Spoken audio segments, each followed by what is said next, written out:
Israel के PM Netanyahu अपने ही घर में घिरते जा रहे हैं। उन पर हमास के हमले को लेकर जानकारी मिलने के बाद भी कोई एक्शन ना लेने का आरोप लग रहा है और ये आरोप उनके अपने ही मंत्री लगा रहे हैं, जिसकी वजह से नेतन्याहू बैकफुट पर दिखाई दे रहे हैं। क्या है पूरी खबर, देखते हैं इस रिपोर्ट में। 7 अक्टूबर को इजराइल पर हुए हमले ने भले गजा पर उसे कार्रवाई करने का मौका दे दिया हो, लेकिन इजराइल को हुए नुकसान से प्रधानमंत्री बेंजामिन नेतन्याहू बड़े संकट से जूझ रहे हैं।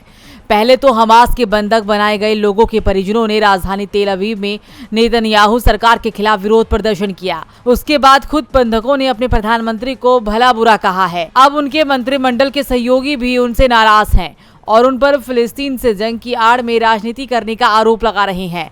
इसके बाद पीएम बेंजामिन नेतन्याहू ने रविवार को आधी रात के ठीक बाद एक ट्वीट किया, जिसमें उन्होंने लिखा कि उन्हें 7 अक्टूबर को इजराइल पर हमले की चेतावनी के बारे में जानकारी नहीं दी गई थी। नेतन्याहू ने इसके लिए अपनी सेना और खुफिया प्रमुख को जिम्मेदार बताया है।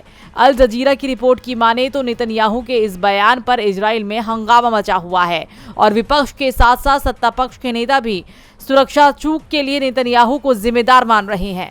हालांकि सियासी हलकों में नाराजगी को देखते हुए पीएम नेतन्याहू ने ट्वीट डिलीट कर दिया और माफी भी मांग ली है। उन्होंने कहा कि मैं गलत था। इसके बाद नेतन्याहू इजराइल में बैकफुट पर आ गए हैं। इस बीच इजरायली डेमोक्रेसी इंस्टीट्यूट ने पिछले हफ्ते एक सर्वेक्षण किया था, जिसके अनुसार नेतन्याहू सरकार पर इजरायलियों का भरोसा गिरकर 20 साल से निचले स्तर पर आ गया है। 80% के मुकाबले सिर्फ 20% इजरायलियों ने कहा कि उन्हें नेतन्याहू की कैबिनेट पर भरोसा है।